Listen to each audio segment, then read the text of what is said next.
Good afternoon, everyone. Almost evening now. What I'm going to request them is to share one example of innovation in their field, within their organization. This could be their brainchild or some innovation in the HR space outside which they think this is, wow, this is really innovation in the field of HR. I think what I'll do is maybe request each one of them to spend a minute or two giving one example of innovation in HR in their, what they feel that this is really a great one. So why don't I start with DP, with you first, and if you could just help us, your example. As they keep learning, the system understands it. So it's a cognitive base. It's a Watson cognitive base is getting linked into this. Now, CogniPay is something which helps the manager take a decision on what compensation increase I could give to whom, within the basket or within the money that I have, within the wallet that I have. And typically a manager would look at a few pieces in his mind intuitively, he thinks through, he understands that, and then he possibly will go and give an increase from the, let's say, either a policy statement or something like this. In this case, no. The platform sort of pulls in all the information of the individual. It will pull in, how the career has been moving up, when did he get promoted, when did he get, what salary increases he got, what rewards he got, what are the skills that he has. It can pull data from the compensation platforms as to where the person is positioned in the market. It can pull data even from the social medias to say what skills the person is exhibiting. And then it will come back and say, hey, you want to make a decision. This is the skills, for example, for the future will be very important. This is something what has happened in the past for this person. And he gives recommendations and suggestions and alternatives to the manager. Something which I found was, very, very innovative. So why don't we start with you, Prabir, and probably you could share an example. No, I think with my friends from the technology space, I'm not going to, give examples from technology because there's a myth. One myth is that all innovations necessarily have to do with technology. This is the first myth, and it's a very popular myth even in HR. So every innovation is digital, every innovation is technology enabled. May not always happen. So I'll give you two examples, and I'll deliberately give you examples that are not technology enabled.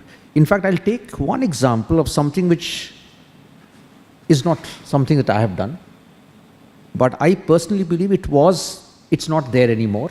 But it's a great example to share, just to remind many of us who are from this field, is that many a time when we look at the future, we lose out on some great innovative stuff that happened in the past and may still sound very innovative. So with your permission, I'll cite one example. See, I work with a company called Cipla. It's an 80-year-old pioneering firm in pharmaceuticals. And we may not have historically done many things which are so-called contemporary HR. And that's part of my remit of working on it. But they used to have such an interesting concept of what they would call the ask system. So all companies are plagued with bell curves. They are plagued with how much do I give my people, or my people will leave, and the entire modern day reality of performance management. For most part of its existence, till a couple of years back, Cipla practiced an ask system. And I personally, the more I've understood it, I think it was a great concept. And it meant that if an employee ever felt that he or she deserved to be better remunerated, there was a form he had to fill, and he asked that I want to review. And if the guy did not make the cut, there were other rules of the game. So what it did is, it actually transferred the onus of seeking fair compensation away from the system to the individual. And I think it was brilliant. At least I would be embarrassed to fill a form to say, I need a little bit more money, because you've got to then defend your case. Why would you need a little money? So the point I'm making is that sometimes some very innovative ideas actually may have relevance even as the world changes. Because the more you change, you realize there is a lot, and I'm sure Dwarka will have a lot of those experiences that, so when you were talking about, what is that something innovative? This was something for me which was a great learning. Normally HR takes all the pressure of the line manager. I will decide compensation. I don't have this. And here was an experience or example I was told where the entire onus is on you. And I said, did it work? It worked beautifully. They never had issues of attrition. They've not had. So I think innovation in HR has a lot to do beyond technology. Innovation in HR is cultural. And you actually can do some very simple things which the more we try to clone the Western model, we might actually feel we lose opportunities of thinking smart and different in our own home turf here. So I just thought it's a good example to cite. Innovation is independent, and technology and digital are a way to deliver it, right? And innovation is the biggest problem we have in our company is, I have a really Gen Y workforce where 22-year-old manage 22-year-old. Right? And it's very important for me to bring the Sunday night experience to the Monday morning experience, because that's a huge difference between what my employee goes through on Sunday night, watching a Netflix, using a tab, using an iPad, using a thing, and then you come into the office, then there is an Alcatel phone that's staring at him. For everything, there is an HR help desk who will say, raise a query, we'll give you a ticket. And let's not forget, the most used digital system in most companies is the leave management system. Because employees end up using it whether they like it or not, right? For rest of the usage, technically we struggle what you call as participation rates, and there are surveys and there are multiple meetings, right? So essentially our core platform has been moving the Sunday night experience and synchronizing that with the Monday morning experience. And the first thing we attempted, really, what do we do with this performance management system? Right? We asked the employees to write so many things, but nobody reads it. Manager doesn't read it. There is this character called 101 manager who gets involved if he or she wishes to, and there is this poor HR business partner who's trying to make ends meet, right?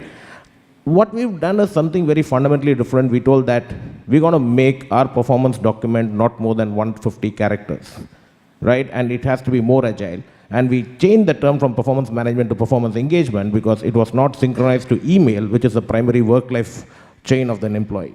Right? So the email ability for an employee to bring in information through email, through rewards and recognition system and everything, mostly sometimes we have budget to synchronize, sometimes we don't, has completely simplified and improved the adoption rate, in an employee utilization and participation, right? And make that maybe look like a Twitter, Facebook, these are calls people can take, but what we've really ensured is people are writing, people are responding, and there is an engagement with performance so that there is no surprise at the end of the year. I'll just leave it there and we'll build the conversation. But the core thing is to say innovation is outside technology. Digital is a way for you to take it there, maybe access to people. But the more important part is to simplify and make people's life simpler. Thank you so much. Why don't I go to you, sir? Fundamentally, I think, what is Prabir said, that innovation need not be through technology. Technology could be one great enabler. When you're talking about innovation, you asked me, share some unique innovations. What was unique in those days may not be unique today.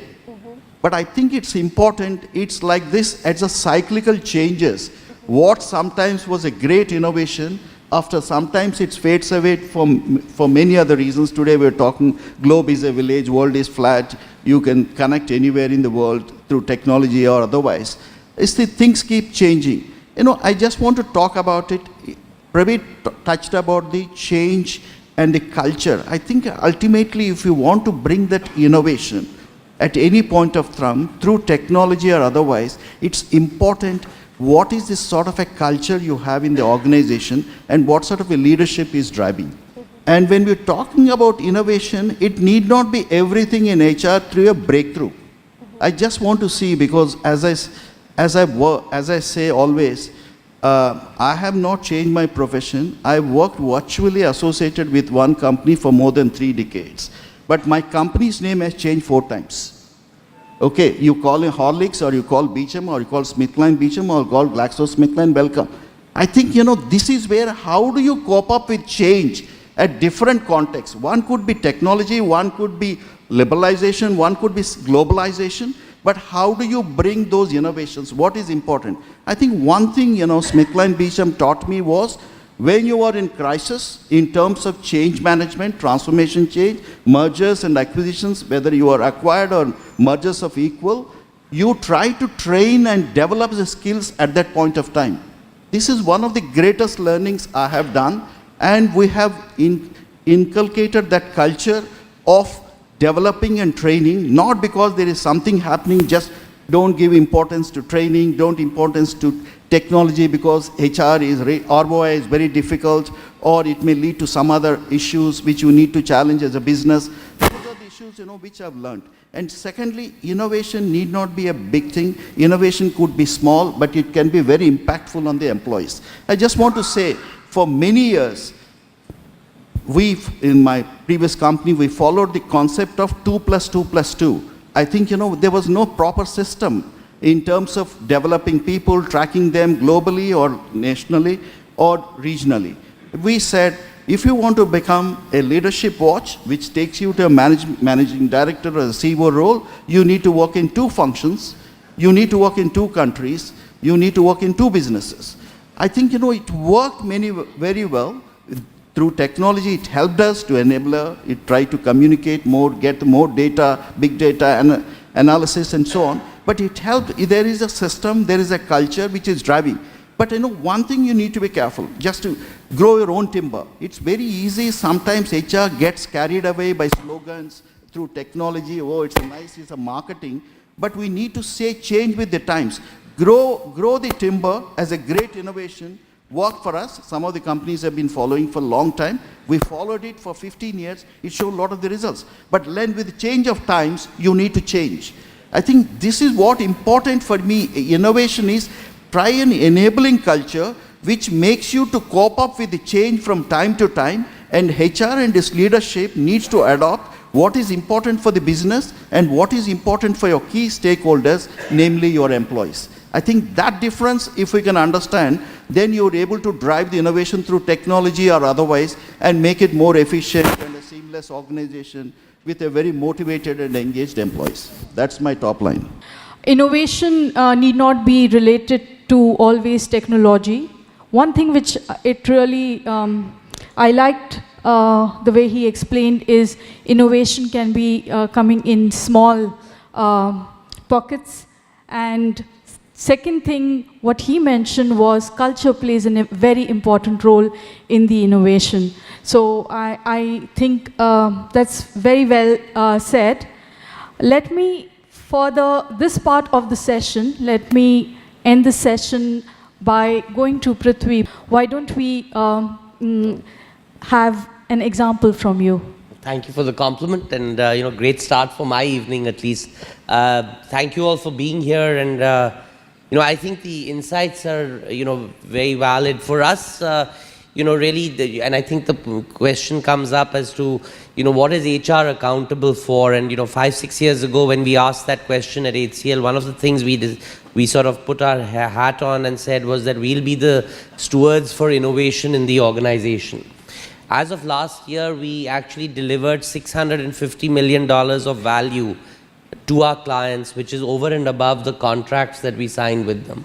And this value is actually certified by the clients as having been benefit to them.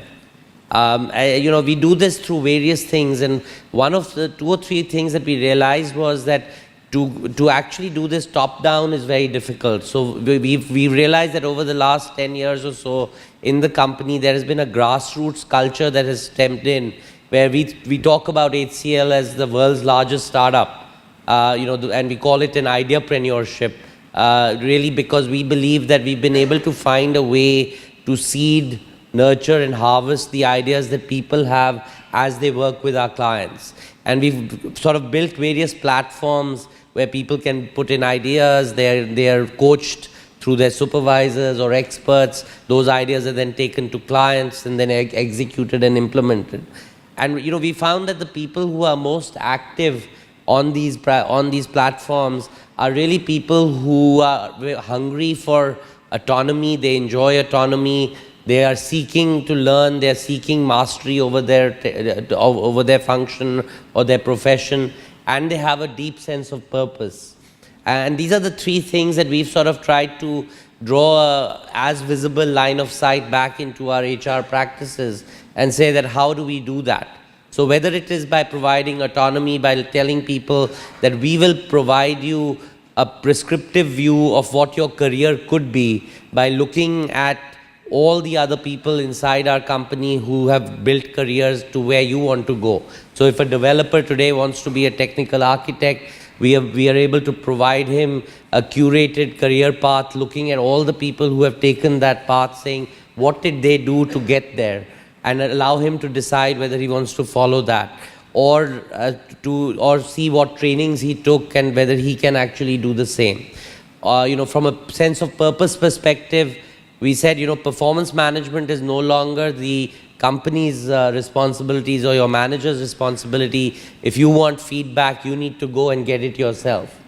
And basically we because he cares about it the most. So we basically translated that and said, you will be rewarded for your performance, not just by difference in the amount of reward you get, but also in the time. So if you're a high performer, you'll get rewarded earlier. If you're a performer who hasn't had a good year this year, you'll get rewarded 3 months later. And we will give you an opportunity in the following year to make up that money that you have lost. So we have almost 5,000 people every year who have had a bad year, but actually decide to stay with the company and earn that money back by improving their performance the year ahead. Similarly, learning some of the things that DP talked about, are very exciting for us, because I think that's the way of the future, where people are looking for HR to actually provide a curated solution which is personalized to them. And we need to move away from the days of a calendar and a nomination, etc. So I think the HR practices that we sort of executed, have a very clear line of sight as to how do you make an ideapreneur demonstrate more yield in the number of ideas that he generates, and the amount of value that he generates, and that is then tracked and measured. And many of my team members, myself, we all carry a target for our business or for the company, saying that we will enable an outcome. So this year our target is about $600 million of value, again, to deliver to our clients through the ideas that our employees are generating. And we believe that the way we do that is by changing the employment experience that they have, so that their creativity is harnessed and then delivered through some of the things that we do.